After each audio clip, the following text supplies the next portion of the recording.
Total messed up বলতে যা বোঝায় ফেনীতে যদি বলেন তাই। নেটওয়ার্ক নাই, কার সাথে কি যোগাযোগ করবো। প্রত্যেকটা মানুষ ও জায়গায় দাঁড়ায় বমি করতেছে, মানুষ ও জায়গায় বসে আছে কাঁদতেছে, এমনভাবে অনুভব বিনয় করতেছে যে আমরা কার কথা ধুয়ে কার কথা রাখবো। হাজার হাজার মানুষ তারা রিকোয়েস্ট করতেছে আমার ওইখানে এতজন আটকা আছে, ওইখানে এতজন আটকা আছে। হাজার হাজার না, লাখ লাখ মানুষ এইভাবে বিচ্ছিন্ন একেবারে, কে কোথায় বেঁচে আছে নাকি মরে গেছে মানে আমরা জানি না। আমরাও কি করতে যাচ্ছি এই জায়গায় আপাতত মানে সবচাইতে ক্রুশিয়াল যে বিষয়টা সেটা মাথায় রেখে তারপরে আমরা বোটটা নামাই দেখি। আমরা ট্রাঙ্ক রোডে বোটটা নামাচ্ছি, আর একটা বোট ছাগলনাইয়াতে কাজ করছে। ছাগলনাইয়া আর আমাদের বোটটা বড়, সেইটা নামানো এখানে অনেক চ্যালেঞ্জ। মানে এখান থেকে তাছাড়া আর কোনো উপায়ও নাই, পুরো শহরের মধ্যে আর কোনো গাড়ি নেই। আমরা যা যা প্ল্যান ছিল সব উল্টো পাল্টা হয়ে গেছে। এই মুহূর্তে যদি বলেন যে আমরা যা যা চিন্তা করে আসছি সব এলোমেলো হয়ে গেছে, সব A to Z। হ্যাঁ, এই হাত লাগাও, হাত লাগাও, আপনি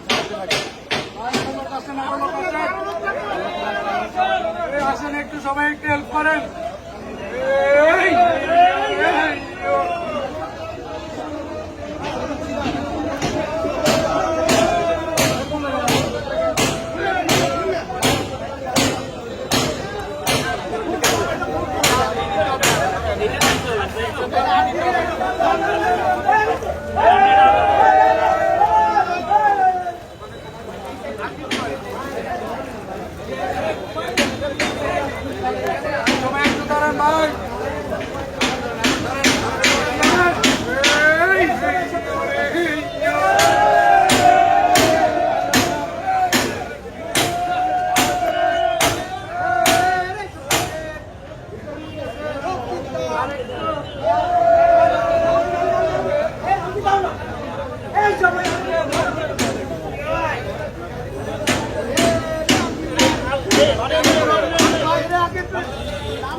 একটা সীমা থাকে।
বালতি